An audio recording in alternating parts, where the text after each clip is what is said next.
जय हिंद।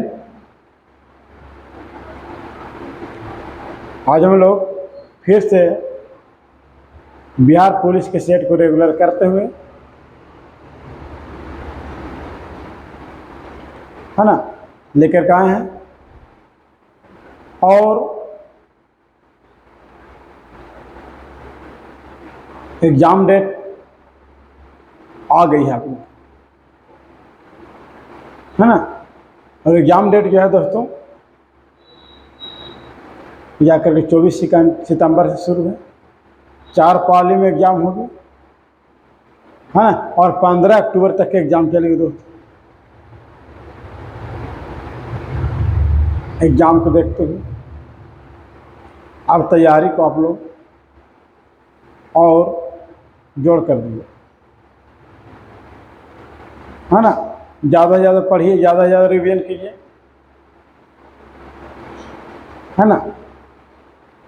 और इसके साथ साथ आप लोग सेट वगैरह भी लगाइए,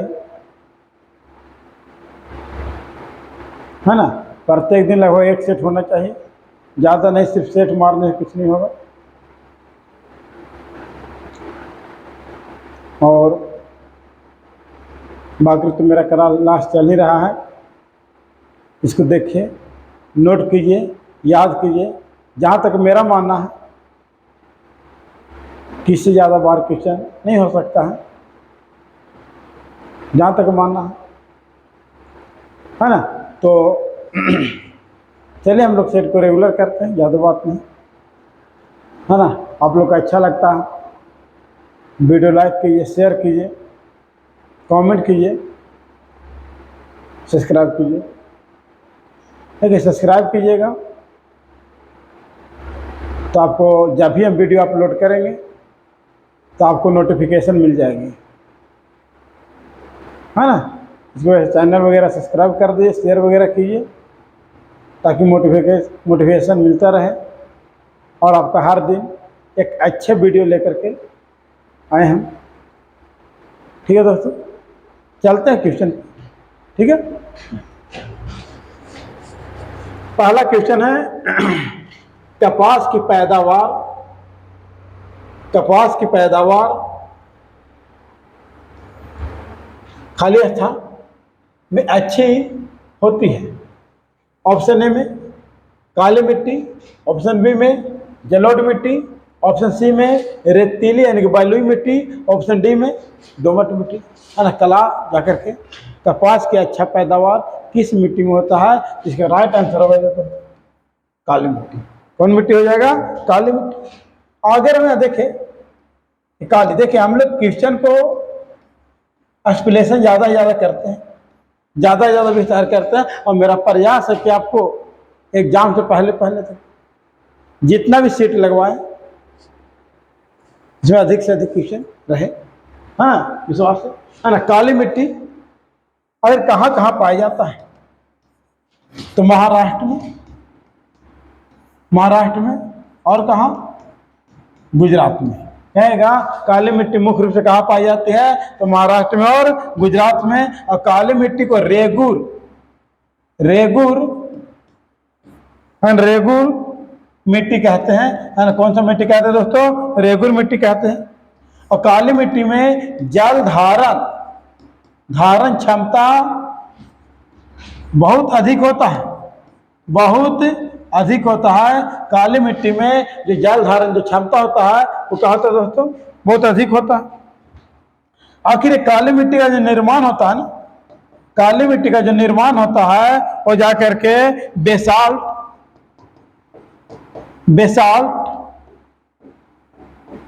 चट्टान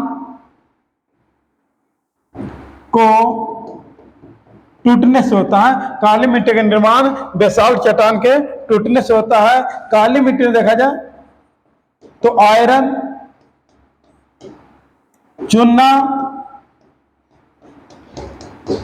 एल्यूमिनियम,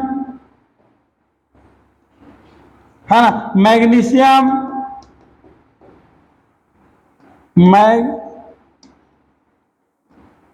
मैग्नीशियम, है ना, इस मिट्टी में जाकर के अधिक मात्रा में क्या होता है, पाया जाता है। और काली मिट्टी को दोस्तों कपासी मिट्टी कहते हैं। काली मिट्टी को कपासी मिट्टी कहा जाता है, कपासी मिट्टी कहा जाता है। अगर भारत का सबसे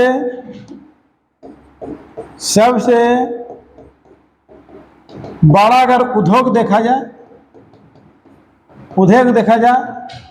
तो सूती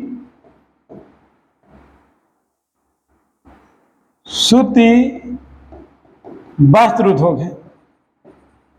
भारत का अगर सबसे बड़ा उद्योग देखा जाए तो सूती वस्त्र उद्योग है, जो किस पर आधारित है, कृषि पर आधारित है ना, किस पर आधारित दोस्तों, कृषि पर आधारित है। और भारत सबसे अधिक रोजगार देने वाला देखा जाए, अगर रोजगार देने वाला जो उद्योग है वो सूती वस्त्र उद्योग है ना, सूती वस्त्र उद्योग है। टाइम कम देंगे, ज्यादा ज्यादा लिखते चलेंगे, इन्हें सिर्फ एक ही चीज को लेके चला जाए, जितना ज्यादा हम लोग क्वेश्चन लिखे बेहतर रहेगा, है ना। तो ये बात को समझिएगा। अगर देखा जाए कि निर्यात से जो हिस्सेदारी है, निर्यात जो हिस्सा है वो 11% हिस्सा है, 11% हिस्सा है ना, जाकर के निर्यात 11% करते है ना, देखा जाए कुल अगर मिला करके।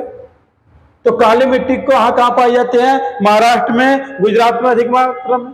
काली मिट्टी को किस नाम जाना जाता है, रेगुर मिट्टी को, है ना। जल धारण करने की क्षमता सबसे अधिक किस मिट्टी में होता है ना, तो काली मिट्टी में होता है ना। फिर निर्माण कैसे होता है, तो विशाल चट्टान के टूटने से होता है।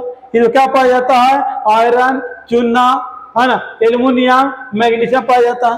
काली मिट्टी को कपासी मिट्टी के नाम से जाना जाता है। और काली मिट्टी से में अगर देखा जाए तो कपास से सबसे ज्यादा सूती वस्त्र बनेगा। और सूती वस्त्र का सबसे बड़ा उद्योग अगर है भारत में तो कौन है, सूती वस्त्र उद्योग है। भारत का सबसे बड़ा उद्योग कौन है, सूती वस्त्र उद्योग है, जो किस पर आधारित है, कृषि पर, है ना। और सबसे ज्यादा रोजगार देने वाला जो उद्योग है वो कौन है, सूती वस्त्र उद्योग है ना। अगर निर्यात देखा जाए, है ना, कि हम लोग कपास के निर्यात लगभग 11% हिस्सा है ना, जाकर के, है ना, 11% हिस्सा है। नेक्स्ट क्वेश्चन में चलेंगे। नेक्स्ट क्वेश्चन है, बांदीपुर वन्य जीव अभयारण्य स्थित है। ऑप्शन ए में तमिलनाडु, ऑप्शन बी में राजस्थान, ऑप्शन सी में कर्नाटक, ऑप्शन डी में केरल। हाँ, इसका राइट आंसर जो होगा दोस्तों वो कर्नाटक होगा। क्या होगा, हाँ, राइट आंसर कर्नाटक होगा। क्या होगा, कर्नाटक होगा। अगर देखा जाए बांदीपुर वन्य जीव अभयारण्य कहाँ है, कर्नाटक में है। फिर देखा जाए जिम कॉर्बेट राष्ट्रीय उद्यान जो है दोस्तों हो जाकर के उत्तराखंड में है। तो जब खोला गया 1936 में, कब खोला गया, जाकर के 1936 ईस्वी में, है ना। यहाँ पर जाके जिम कॉर्बेट में जंगली जानवर जो हाथी जानवर जो है, हाथी है, बाघ है, चीता है, हिरन है, भालू है, और जाकर के जंगली सुअर है ना, जंगली सुअर है। क्या जिम कॉर्बेट जो पार्क राष्ट्रीय उद्यान जो है वो कहाँ है, उत्तराखंड में है। कब खोला गया, 1336 ईस्वी में, है ना। जाकर के इसका पुराना नाम अगर देखा जाए, पुराना नाम अगर देखा जाए तो हैली राष्ट्रीय उद्यान है ना। कौन राष्ट्रीय उद्यान है, हैली राष्ट्रीय उद्यान है। अगर आगे बात करें दोस्तों, इसमें अगर देखे कि बांदीपुर राष्ट्रीय उद्यान कहाँ कर्नाटक में है ना। कब खोला गया, जब का स्थापना किया गया तो 1900 है ना 1973 ईस्वी में कब स्थापना किया गया इसका, 1973 ईस्वी में, है ना। भारत का सबसे पुराना राष्ट्रीय उद्यान है। जिम कॉर्बेट जो है वो भारत का सबसे पुराना राष्ट्रीय उद्यान है ना। उद्यान है, भारत का सबसे पुराना राष्ट्रीय उद्यान कौन है ना, तो जिम कॉर्बेट है। देश में यह सबसे अधिक राष्ट्रीय उद्यान है। देश में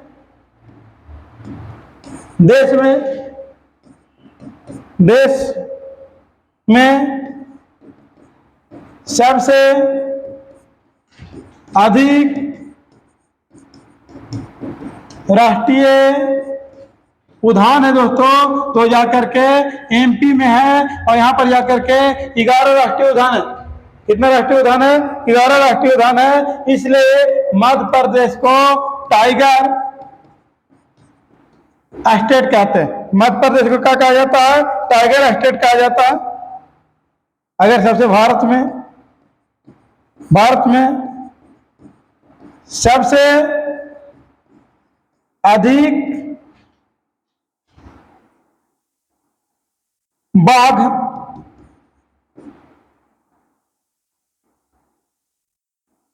किस अभयारण्य में है, किस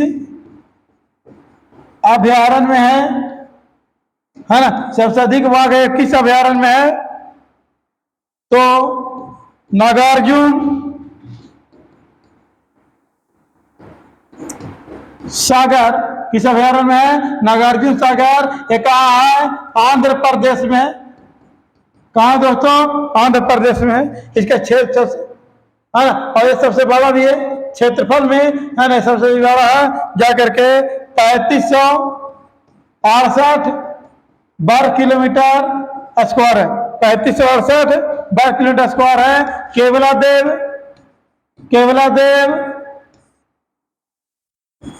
घना पश्चिम बिहार कहाँ दोस्तों, तो राजस्थान में है। राजस्थान में कहाँ है, राजस्थान में है। यहाँ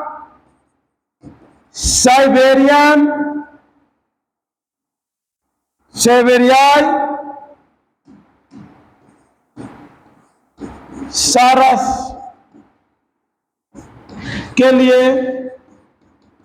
प्रसिद्ध है ना। साइबेरियाई सारस के लिए क्या है दोस्तों, प्रसिद्ध है। ध्यान दीजिएगा, ध्यान दिए क्वेश्चन पे,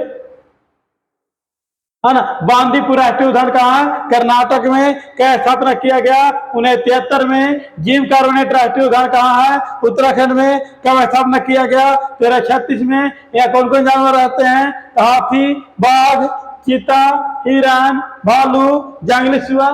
और देखा इसका पुराना नाम हेली राष्ट्रीय क्या है दोस्तों, उद्यान है। भारत का सबसे पुराना राष्ट्रीय उद्यान जाकर के तो जिम कॉर्बेट नेशनल पार्क है। देश में सबसे अधिक राष्ट्रीय उद्यान कहाँ है, मध्य प्रदेश में। टोटल कितना है, 11, इसलिए इसे टाइगर स्टेट कहा जाता है। भारत का सबसे अधिक बाघ वाला कौन सा अभयारण्य है, तो नागार्जुन सागर अभयारण्य में है। कहाँ, मध्य प्रदेश में है, और क्षेत्रफल में सबसे बड़ा है जाकर के, है ना, जाकर के 3568 वर्ग किलोमीटर में है। केवलादेव घना पश्चिम अभयारण्य कहाँ दोस्तों, राजस्थान में। किसके लिए प्रसिद्ध है, तो साइबेरियाई सारस के लिए प्रसिद्ध है। साइबेरियाई सारस के लिए प्रसिद्ध है दोस्तों। और देखा जाए, और अगर देखे एक आध और देख लेते हैं। पेरियार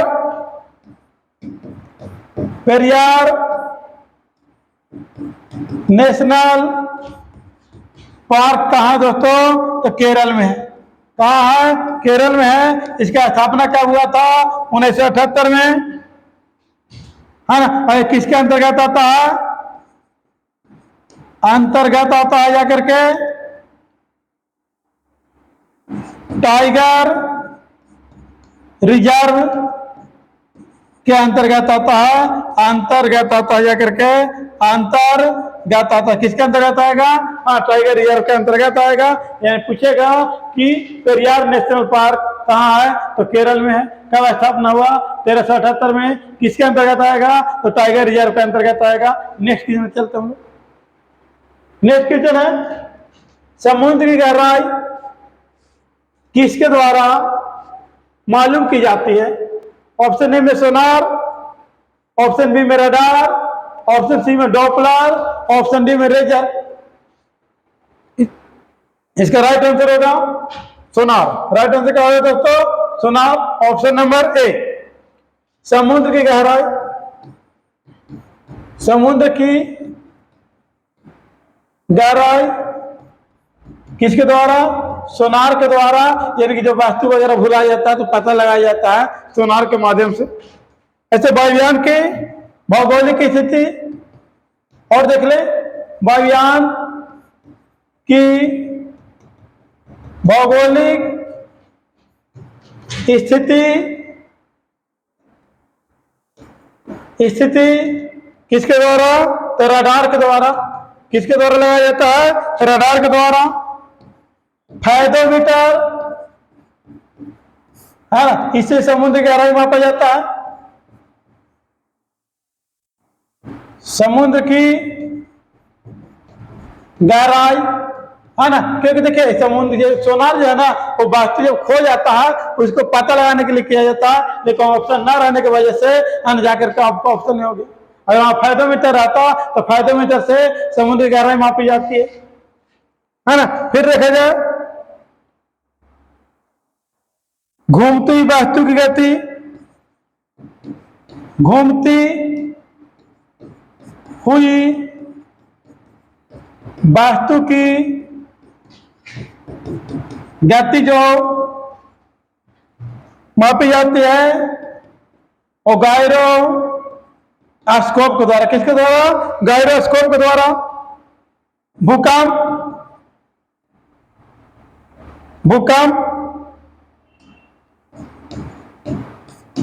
का अध्ययन, यानी कि भूकंप की माप जो किया जाता है वो सिस्मोग्राफ के द्वारा। किसके द्वारा? सिस्मोग्राफ के द्वारा। फिर देखा जाए जलयान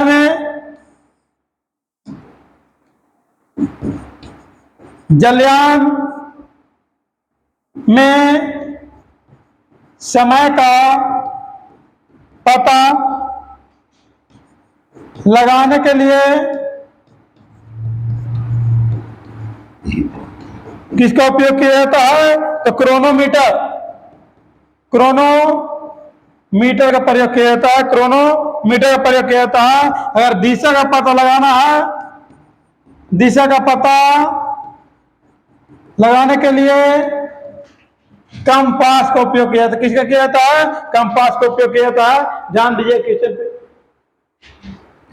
समुद्री गहराई सोनार के माध्यम से, वायुयान की भौगोलिक स्थिति रडार के माध्यम से, समुद्री गहराई फायदोमीटर से, घूमती वस्तु की स्थिति गायरोस्कोप से, भूकंप का अध्ययन सिस्मोग्राफ से, जलयान में समय का पता लगाने के लिए क्रोनोमीटर और जाकर के दिशा का पता न लगाने के लिए कंपास का प्रयोग किया जाता है ना। कंपास का प्रयोग किया जाता है। नेक्स्ट क्वेश्चन चलेंगे हम लोग।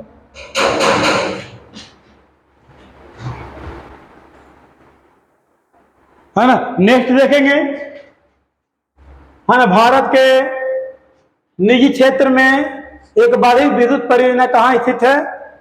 ऑप्शन ए में है राजमुंद्री आंध्र प्रदेश, बी में नवेली तमिलनाडु, सी में कोरबा छत्तीसगढ़ और डी में है दाभोल महाराष्ट्र। इसका राइट आंसर होगा जाकर दाभोल महाराष्ट्र। कहाँ होगा दोस्तों? दाभोल महाराष्ट्र में होगा। अगर देखा जाए निजी क्षेत्र से बड़ी परियोजना दाभोल महाराष्ट्र में है। नवेली लिग्नाइट कोयल लिमिटेड है। नवेली लिग्नाइट कोल लिमिटेड जाकर के तमिलनाडु में। कहां दोस्तों? तमिलनाडु में है। कहां है? तमिलनाडु में है।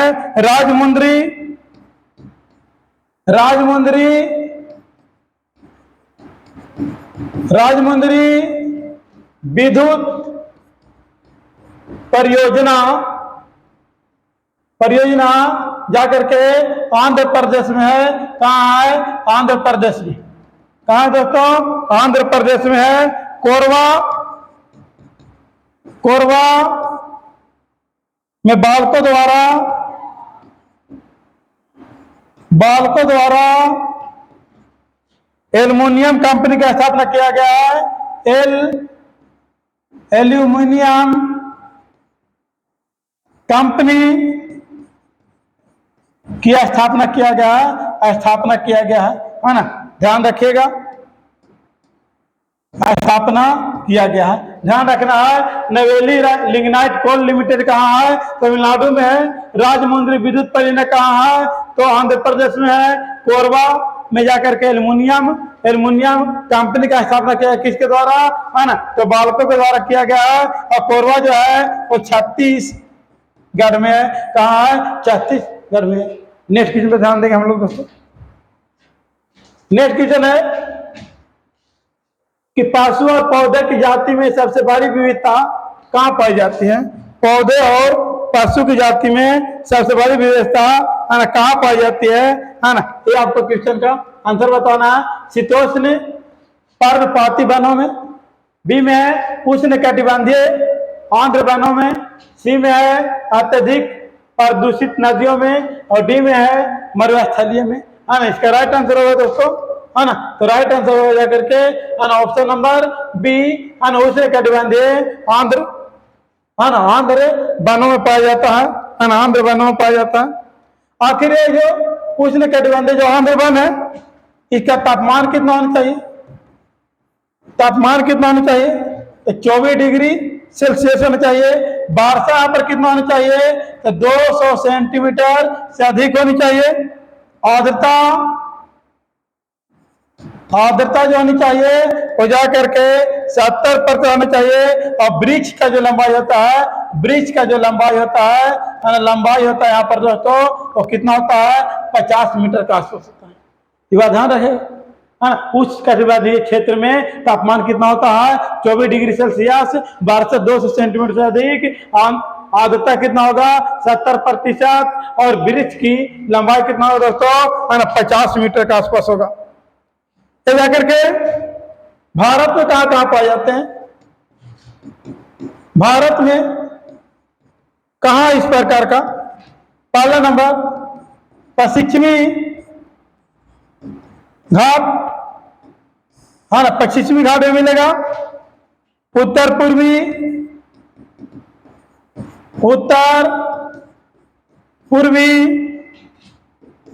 क्षेत्र पहाड़ी में मिलेगा। अंडमान निकोबार द्वीप पर मिलेगा, ध्यान रखना है। और यहाँ पर जो वृक्ष जो होते हैं ना, वो किसका होते हैं? रबर,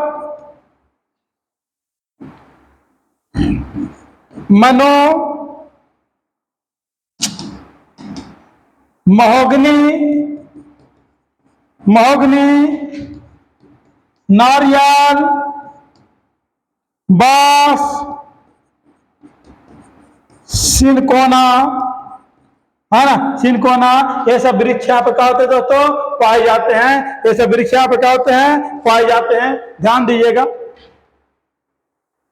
आपको बात पता होना चाहिए कि उष्ण कटिबंधीय आर्द्र वन का जो तापमान होता है वो कितना होना चाहिए? 24 डिग्री, वर्षा होगा 200 सेंटीमीटर से अधिक, आर्द्रता 70%, वृक्ष की लंबाई 50 मीटर। ये भारत कहाँ पाए जाते हैं? पश्चिमी घाट, उत्तर पूर्वी क्षेत्र में, पहाड़ी इलाका में, अंडमान निकोबार द्वीप समूह में। यहाँ जो वृक्ष होते हैं वो रबर का होते हैं, महोगनी का होते हैं, नारियल, बांस, सिनकोना का वृक्ष होते हैं, है ना। तो पशु और पौधे की जाति में सबसे अधिक विविधता कहाँ पर है? अगर उष्ण कटिबंधीय आंध्र वनों में जाकर के अधिक विविधता देखने को मिलती है। नेक्स्ट क्वेश्चन में चलने बोलो। नेक्स्ट क्वेश्चन है दोस्तों, निम्न में से किस सुल्तान ने कुतुब मीनार के 5वीं मंजिल का निर्माण करवाया था? Option A Qutbuddin Aibak, B में इल्तुतमिश, और सी में फिरोज शाह तुगलक। इसका जो राइट आंसर होगा दोस्तों, 5वीं मंजिल का जो निर्माण करवाया था वो जाकर फिरोज शाह तुगलक। थोड़ा सा हम लोग देख लें कि आखिर कुतुब मीनार का निर्माण कौन शुरू करवाया था। कुतुब मीनार का निर्माण शुरू जो करवाया था वो कौन, ऐबक करवाया था। यानी कौन ऐबक, कुतुबुद्दीन ऐबक, है ना। लेकिन 3 मंजिल बना था और जाकर के इनका आकस्मिक मृत्यु हो गया था, जिसके वजह से ये काम पूरा जो काम करवाया गया था वो जाकर के इल्तुतमिश के द्वारा काम पूरा कराया गया था। और इल्तुतमिश इनका, है ना, गुलाम और दामाद थे, गुलाम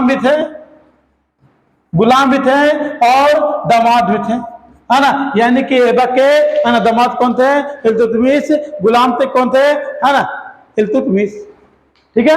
और जाकर के लेकिन, हाँ, ठंड का गिरने के कारण, है ना, जाकर के कुतुब मीनार का एक छत ध्वस्त हो गया था और उसी को जाकर के फिरोज शाह तुगलक ने 5वीं मंजिल बनवाया था, है ना। 5वीं मंजिल बनवाने का काम किया था। लेकिन यहाँ पर देखा जाए सौंदर्यीकरण, सौंदर्यीकरण,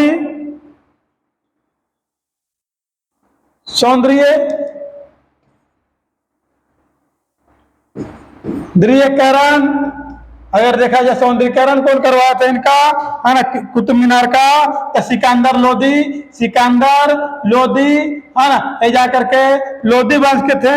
लेकिन इसके, है ना, कुतुब मीनार के दरवाजा को बनाया था अलाई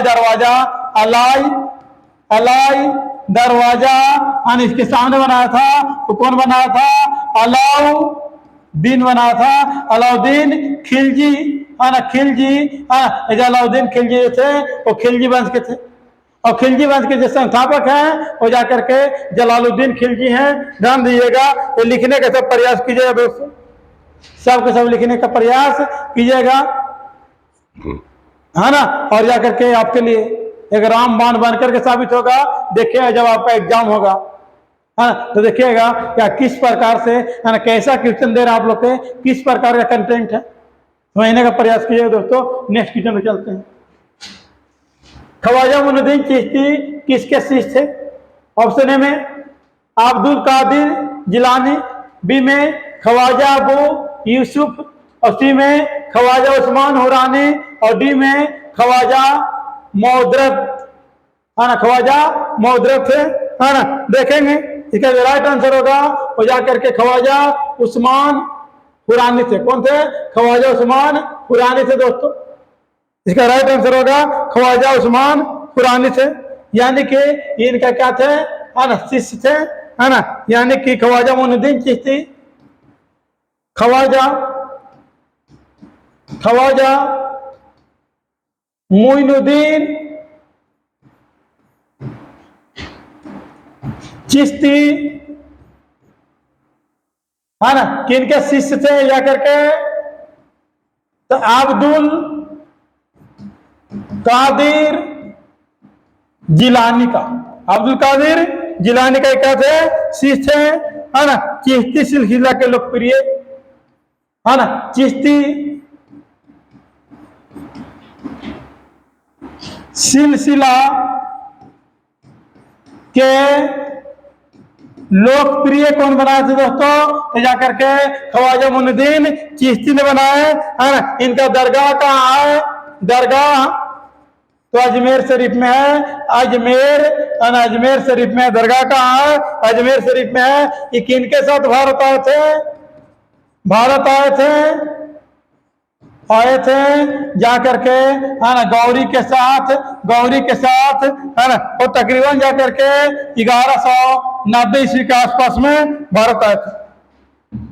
और देखा जाए कादरी सिलसिला के संस्थापक,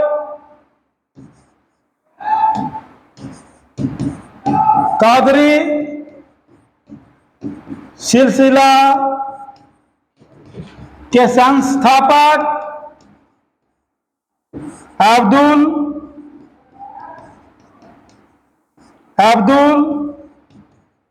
कादरी जिलानी थे, अब्दुल कादरी जिलानी थे। और दारा सिको दारा सिको जा करके कादरी सिलसिला को मानते थे। दारा सिको किसको मानते थे दोस्तों? है ना, तो कादरी है ना सिलसिला के मानते थे, है ना। इनका जा करके और देखा जाए इसमें तो सूफी संत के जो सूफी संत होते थे, सूफी संत जो होते थे, ये सूफी संत को जानते पता है आपको, है ना, कि सूफी संत को पीर कहा जाता था। इनके जो शिष्य होते थे वो शिष्य को जाकर के मुरीद कहा जाता था, मुरीद कहा जाता था। क्या कहा जाता था? सूफी संत को पीर और शिष्य को मुरीद, और निवास स्थान है ना को जानते हो दोस्तों, क्या कहा जाता था? है ना, खानकाह कहा जाता था, खानकाह कहा जाता था। ये आपको पता होना चाहिए, ध्यान दीजिएगा। क्वेश्चन, ख्वाजा मोइनुद्दीन चिश्ती किनके शिष्य थे? तो अब्दुल कादिर जिलानी के थे। चिश्ती सिलसिला के सबसे लोकप्रिय कौन बनाया? तो ख्वाजा मोइनुद्दीन चिश्ती ने बनाया, है ना। ख्वाजा मोइनुद्दीन चिश्ती के दरगाह कहाँ था? अजमेर में, है ना। फिर भारत आए, किसके साथ आए थे? तो मोहम्मद गौरी के साथ आए थे, लगभग 1190 ईस्वी के आसपास में आए थे। कादरी सिलसिला के संस्थापक कौन है? तो अब्दुल कादरी जिलानी है। और दारा सिको किस सिलसिला को मानते थे? तो कादरी सिलसिला को मानते थे, है ना। नेक्स्ट है दोस्तों, है ना, जाकर के सूफी संत के जो जाकर के संत होते थे वो पीर कहलाते थे, और जो शिष्य होते थे वो मुरीद कहलाते थे। इनका निवास स्थान सूफी संत का जो कहलाता था, है ना, खानकाह कहलाता। दोस्तों नेक्स्ट क्वेश्चन में चलेंगे। नेक्स्ट क्वेश्चन है, एलम डिवाइन टाइम्स के लिए ग्रैमी अवार्ड किसने जीता? है ना, ग्रैमी अवार्ड है ना किसने जीता दोस्तों? तो इसका right answer option number B होगा। राइट आंसर ऑप्शन में क्या होगा? बी होगा, रिंकी केज, है ना, रिंकी केज ने जीते हैं। नेक्स्ट क्वेश्चन में चलते हैं, है ना। निम्न में से किसे, है ना, बॉम्बू बुट्समैन की उत्पत्ति कहां से मानी जाती है? ऑप्शन ए में स्विट्जरलैंड, है ना, ऑप्शन बी में स्वीडन, ऑप्शन सी में ब्रिटेन, ऑप्शन डी में ऑस्ट्रेलिया। इसकी उत्पत्ति कहां से मानी जाती है ना? तो इसका राइट आंसर होगा दोस्तों ऑप्शन नंबर बी, यानी कि स्वीडन में। कहा हुआ था? स्वीडन में हुआ था। आखिर देखें कि आखिर ओम्बुड्समैन है क्या? ओम्बुड्समैन है आखिर क्या? तब पदाधिकारी के विधायी द्वारा प्रशासनिक, है ना, क्या दोस्तों, प्रशासनिक न्यायिक के खिलाफ में, है ना, खिलाफ में विवादों का निवारण करने के लिए इसको बनाया गया है। इसको क्या किया गया है? बनाया गया है। ओम्बुड्समैन की उत्पत्ति जाकर कहा हुआ है ना, स्वीडन में, है ना। उसके संसद के द्वारा, है ना, संसद द्वारा कितने वर्ष के लिए किया गया था? द्वारा किया गया था 4 वर्ष के लिए। कितने वर्ष के लिए दोस्तों? 4 वर्ष के लिए किया गया था। लेकिन भारत में अगर देखा जाए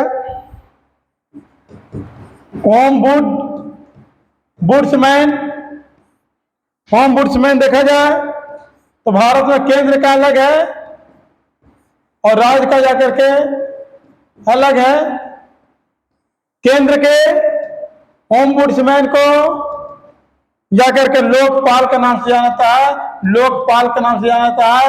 और राज्य के ओम्बुड्समैन को लोकायुक्त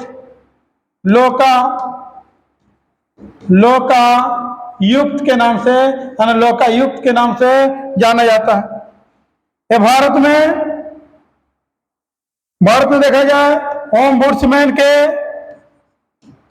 यानी कि लोकपाल का मामला जो उठाया गया था 1960 ईस्वी में उठाया गया था, और के.एम. मुंशी के द्वारा उठाया गया था। किसके द्वारा उठाया गया था? के.एम. मुंशी के द्वारा उठाया गया था। लेकिन ये जाकर के, है ना, प्रथम प्रशासनिक सुधार आयोग, प्रथम प्रशासनिक सुधार आयोग 1966 में इसका सिफारिश के आधार पर सिफारिश के आधार पर पहली बार लोकपाल लोकपाल विधेयक 1968 ईस्वी में जाकर के है ना पास किया गया। लोकपाल विधेयक का पास किया गया 1968 में। ध्यान रखिएगा, ओम्बुड्समैन एक प्रकार का ऐसी संस्था है जो विधायिका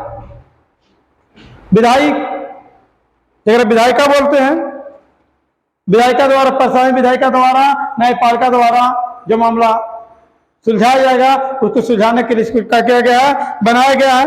विवादों को निवारण करने के लिए इसको बनाया गया है।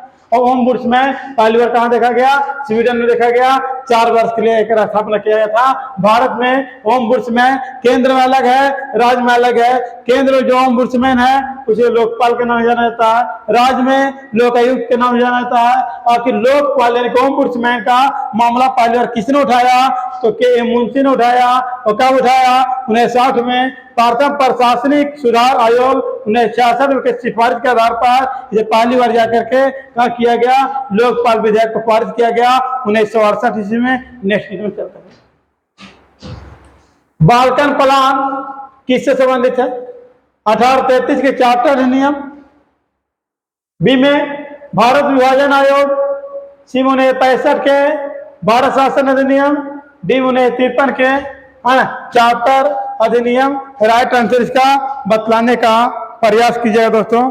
राइट आंसर इसका क्या होगा, है ना, बतलाने का प्रयास कीजिएगा, है ना। किसका राइट आंसर क्या होगा, है ना, इसका राइट आंसर बतलाने का प्रयास कीजिएगा। इसका राइट आंसर होगा ऑप्शन बी। ऑप्शन दोस्तों, ऑप्शन नंबर है ना बी हो जाएगा, बी हो जाएगा। यानी कि भारत विभाजन आयोग 1947 में इसका जाकर के है ना बाल्कन प्लान किस संबंधित है? तो भारत के विभाजन संबंधित है। ये कब हुआ था? 1947 में हुआ था। नेक्स्ट जो चलेंगे हम लोग, है ना, महिलाओं की 68 किलो वर्ग में एशिया कुश्ती चैंपियन में रजत पदक किसने जीता?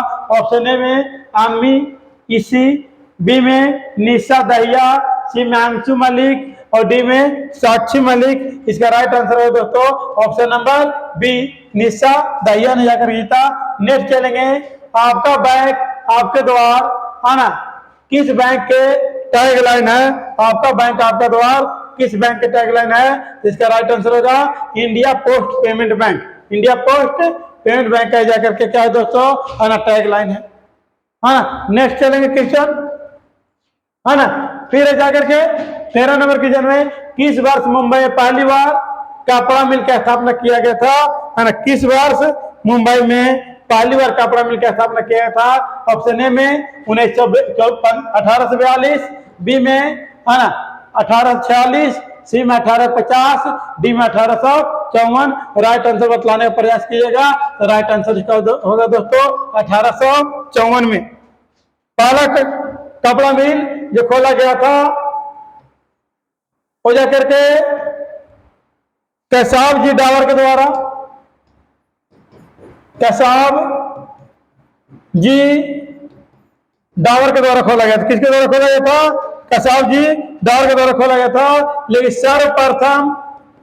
सर्वप्रथम जो खोला गया था वो 1818 ईस्वी में जाकर के फोर्ट गलास्टर, फोर्ट होता है फोर्ट गलास्टर, गलास्टर बंगाल में खोला गया था। और कहा खोला गया था? बंगाल में। लेकिन क्या रहा था दोस्तों? असफल रहा था। क्या रहा था? असफल रहा था। कपास का जन्मभूमि, कपास का जन्मभूमि जो माना जाता है दोस्तों वो किसको माना जाता है? भारत को माना जाता है। इसका है ना साक्ष्य जो मिला है वो हड़प्पा से मिला है। हड़प्पा का मिला है, हड़प्पा सभ्यता से मिला है ना कपास का प्रमाण। और यूनानी जाकर के है ना कपास को जाकर के है ना सीडोन कहते थे। क्या कहते थे दोस्तों? सीडोन कहते। क्या कहते थे? सीडोन कहते थे। आपको पता होना चाहिए कि भारत में पहली बार जो कपड़ा मिल खोला गया था वो 1818 खोला गया था, वो बंगाल में, लेकिन असफल रहा था। लेकिन पहली बार जाकर बंगाल जाकर सफल 1854 ईस्वी में जो खोला गया था वो कासफ जी डावर के द्वारा जो सफल रहा था। कपास तो जो जन्मभूमि है वो कहाँ है? भारत में है ना। कपास तो जो परमाणु मिला है हड़प्पा सभ्यता से मिला है, वो भी जाकर के मोहनजोदड़ो से कहा मिला है। मोहनजोदड़ो से यूनानी लोग कपास को सीडोन कहते थे। क्या कहते थे? सीडोन कहते थे दोस्तों। क्या कहते थे? सीडोन कहते थे। अगर नेक्स्ट अगर बात करें हम थोड़ा सा और मिट्टी के बारे में कुछ बात कर लें और कुछ देख लें, जैसे जलोढ़ मिट्टी।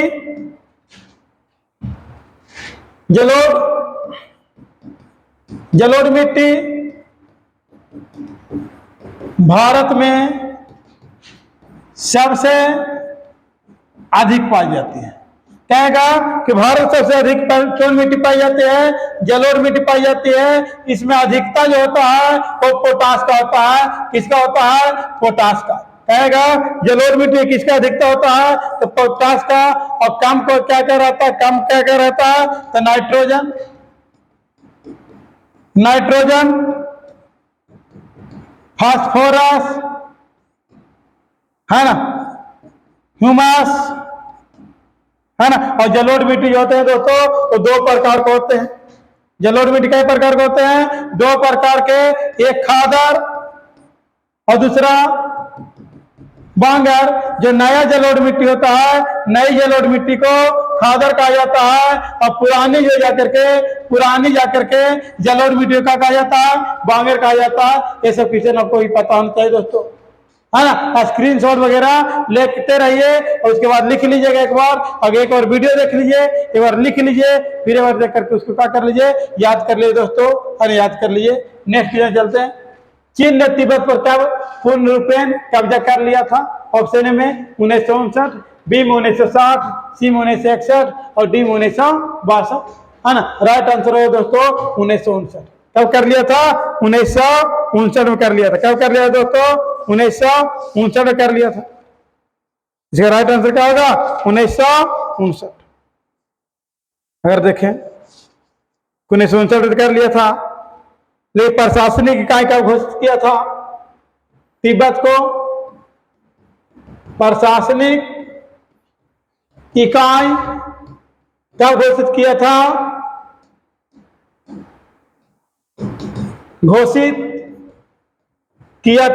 वो जाकर के 1951 में कब किया था? 51 में चीन कर दिया था और तिब्बत में विद्रोह हो गया था। और तिब्बत का हो गया था विद्रोह कब हो गया था? यही इकाई घोषित करने के लिए 1956 में विद्रोह हो गया था। 1956 का हो गया था विद्रोह हो गया था। तो 1959 में जाकर के क्या कर लिया था इसे, है ना, जाकर के पूर्ण रूप में जाकर के कब्जा कर लिया। और एक भारत और चीन के साथ में एक समझौता हुआ था, पंचशील समझौता हुआ था। वो जाके क्या हुआ था पता? 1954 में हुआ था। लेकिन पंचशील समझौता 1959 में कहा जाता है दोस्तों, टूट जाता है। और 1962 में जाकर के भारत और चीन में हो जाता है युद्ध, है ना। भारत, है ना, चीन में जाकर के युद्ध हो जाता है। और युद्ध में जब भारत का हो जाता है दोस्तों हार जाता है। कितना समझिएगा, है ना। भारत चीन में युद्ध कब हुआ था? है ना 1962 में, है ना। भारत चीन को, है ना, कब पूर्ण रूपेण अधिकार कर लिया? 1959 में। प्रशासनिक इकाई कब घोषित किया तिब्बत को? तो 1951 में, है ना। विद्रोह कब हुआ जाकर तिब्बत में? 1956 में। ये सारा क्वेश्चन ध्यान रखना है। और भारत चीन में 500 समझौता कब हुआ था?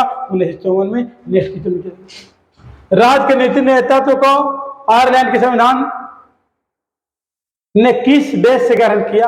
आयरलैंड के जो संविधान लिया था वो किस देश से लिया था, है ना? तो जाकर के स्पेन से लिया था।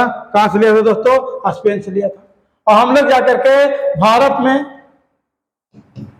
में जाए कहां से लिया गया? राज्य के नीति निर्देशक तत्व, है ना, नीति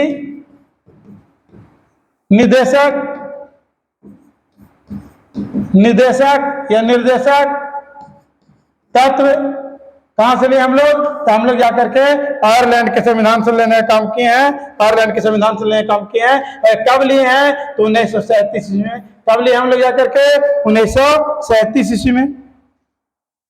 ग्रेनविल ऑस्टिन ने एक ग्रेनविल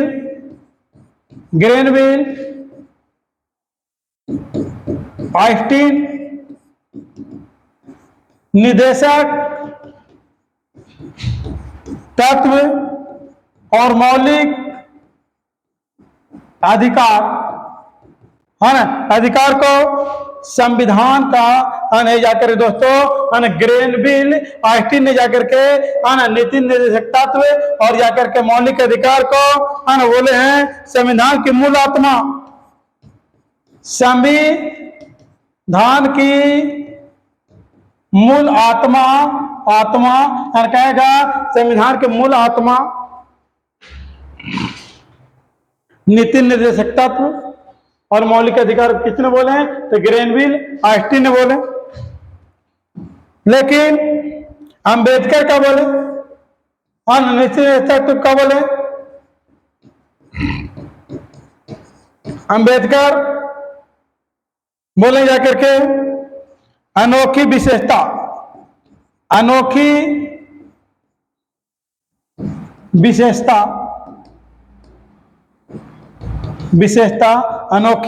विशेषता केटी शाह ने बोले।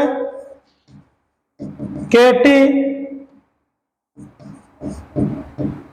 शाह सब एकदम मस्त क्वेश्चन है, आपको रट जाना चाहिए है ना। पूरा एनसीईआरटी से है ना क्वेश्चन छाट करके इधर से उधर से दे रहे हैं ताकि आपको एग्जाम में हॉल में कोई दिक्कत ना हो। लेकिन अब दिक्कत नहीं होगा कि जब इसको आप रटिएगा, लिखिएगा, याद कीजिएगा तब कोई दिक्कत नहीं होगा। वो दोस्तों अगर नहीं कीजिएगा तो बहुत दिक्कत होने वाला है। ऐसा चेक जो बैंक के सुविधा अनुसार अदा हो, बैंक के सुविधा अनुसार अदा हो। अगर देखा जाए राज्य के नीति नेतृत्व तो जो है वो भाग 4 अनुच्छेद 36 से लेकर के 51 तक है। 36 से लेकर कहां तक है दोस्तों? 51 तक है। नेक्स्ट क्वेश्चन में बात करते हैं, टाइम भी हम लोग को देखना। निम्न में से किसने प्रधानमंत्री को राज्य की नौका का कप्तान कहा? है ना, तो राइट आंसर होगा दोस्तों मुनरो। कौन होगा? मुनरो ने प्रधानमंत्री को राज्य की नौका का कहे हैं कप्तान कहे, है ना। देखा जाए और कौन कौन क्या बोला है ना, जाकर के सूर्य के समान प्रधानमंत्री को सूर्य के समान किसने कहा? जेनिंग्स ने कहा। पीएम को सूर्य के समान किसने कहा? जेनिंग्स ने कहा। तारों के बीच चंद्रमा के समान, तारों के बीच चंद्रमा के समान किसने कहा? सर विलियम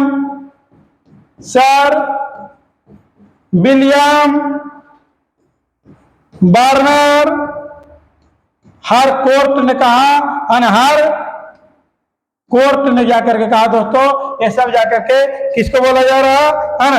पीएम पे सब बात बोला जा रहा है दोस्तों, ध्यान रखिएगा है ना। जाकर के राज के जहाज का मल्लाह, राज के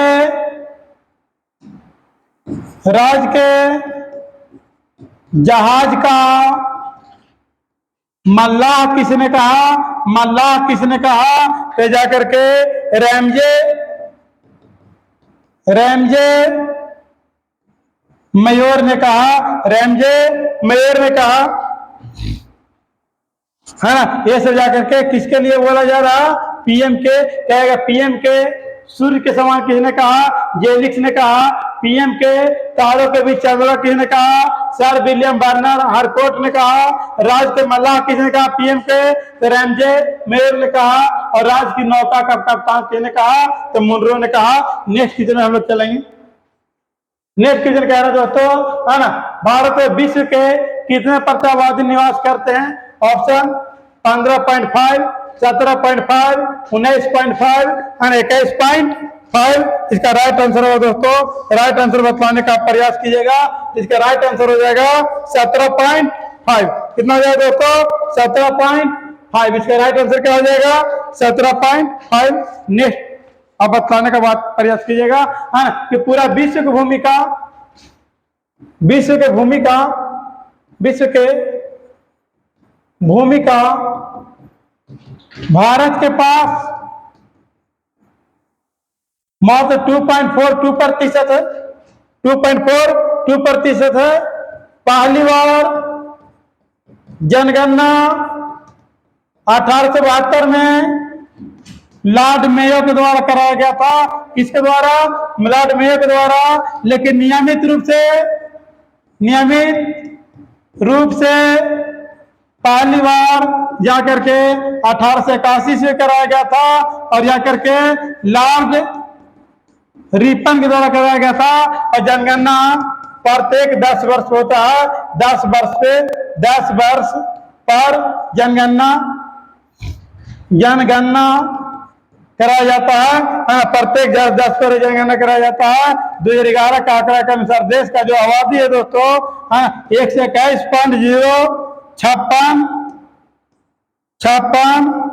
55, 93 करोड़ है जाकर के, है ना, देश की आबादी इतना करोड़ जाकर के देश की आबादी है। नेक्स्ट क्वेश्चन में चलेंगे हम लोग। नेक्स्ट क्वेश्चन है, मेजनी का संबंध किस संगठन से है? कार्बोनरी, लाल सेना, डाइट, फिलिक्स, है ना, हेटारिया, है ना। आपको राइट आंसर बतलाना दोस्तों, है ना। इसका राइट आंसर होगा कार्बोनरी, है ना। क्या हो जाएगा? कार्बोनरी। मेजनी का जन्म देखा जाए, मेजनी का जन्म देखा जाए, है ना, तो 22 जून 1805 ईस्वी को। ये 10th लेवल का क्वेश्चन दोस्तों। मृत्यु जो हुआ था, है ना, मृत्यु हुआ था और 10 मार्च 1872 ईस्वी में मृत्यु हो गया था। ये क्या थे? साहित्यकार, गणतांत्रिक विचार के थे, योग सेनापति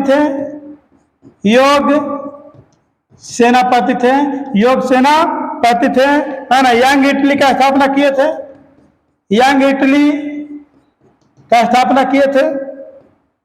यूरोप